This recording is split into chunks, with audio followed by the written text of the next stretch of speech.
On passe à un autre sujet. On sort de l'Assemblée nationale à présent. Tout à l'heure, on avait parlé du budget, on avait voté en termes de milliards. Et il y a d'autres milliards qui font la une des journaux. Mais ce sont des milliards qui disparaissent. Et à cet effet, il y a Infodynamisme qui a ça une affiche de milliards, l'unité de mesure des détournements. Aujourd'hui, il y a des milliards qui disparaissent comme dans un jeu de magie. Arrive à Cécile, qu'est-ce que vous en pensez? Bon, et dans le même temps, il y a l'affaire PPEA qui également des milliards. Je crois que j'aurais quand même aimé, même si j'aurais aimé que les libéraux avoir la position. Et je vais, vous savez, le milliard qui devient le maître, l'unité de mesure au Bénin pour les détournages, quand on parle de détournement, pardon. D'abord, il y a le directeur général de l'OBSSU, voilà, j'y arrive, Monsieur Donald Alexis, qui serait déjà aux mains de la justice, qui serait déjà aux mains de la justice, pour avoir détourné 2 milliards, 500 millions.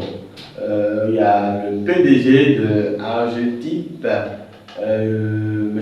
Raymond Adécambi également, qui s'est embrouillé avec la justice, la criette, qui se trouve également aux mains de la justice à l'heure où nous parlons. Il y avait également d'autres affaires. Oui, d'autres affaires, toujours avec des milliards. Donc, et ça nous ramène l'autre sujet sur la table, le sujet dont on a toujours débattu, le phénomène de détournement des fonds, le phénomène de la corruption.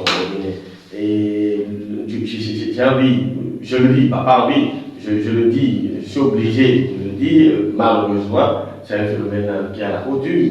Et parce que malgré les efforts du gouvernement à endiguer ce phénomène, ce mal, je vois que ça relève des cendres de plus belle. Et on entend des milliards par-ci, c'est des centaines de millions par là-bas. Et on se pose même des questions. On se demande, malgré tout ce que l'État met en place pour lutter contre tout l'arsenal qu'on met en place, malgré les 20 ans qu'on donne qu'on inflige aux fautifs et autres, malgré ça, apparemment le mal est encore là, et puis c'est pas prêt de partir, c'est pas prêt de disparaître, et c'est malheureux, on le constate. Mais est-ce que le problème de la corruption, du détournement, est-ce que ce serait pas là un problème d'éducation? Est-ce qu'il, j'ai envie de dire que tel que c'est tellement difficile de lutter contre ce mal-là, est-ce qu'il ne faudrait pas commencer dès le bas âge, inculquer à nos enfants cette notion de civisme, cette notion d'honnêteté, voilà, et demander à l'enfant, apprendre à l'enfant en même temps de le bas âge que ce qui t'appartient, voilà.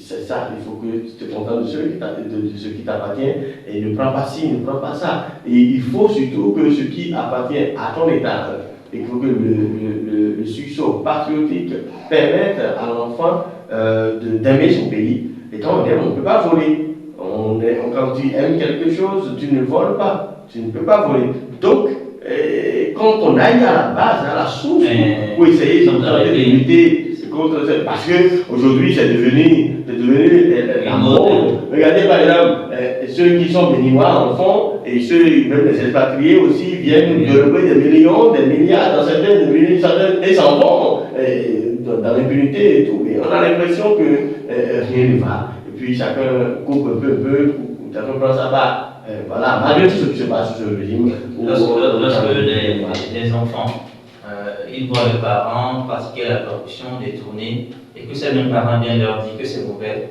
est-ce que ça portera des fruits? Non, forcément non. Alors, comment pensez-vous qu'on puisse mettre finalement un frein à ce phénomène de détournement? Je pense qu'il faut dire que cette pratique-là continue d'avoir la peau dure, même si ça a connu quand même un petit recul comparativement aux années précédentes. Et je pense que, comme disait Arim tout à l'heure, c'est quelque chose qu'il faut ancrer dans l'éducation déjà à la base. C'est l'esprit patriotique qu'il faut développer chez les enfants.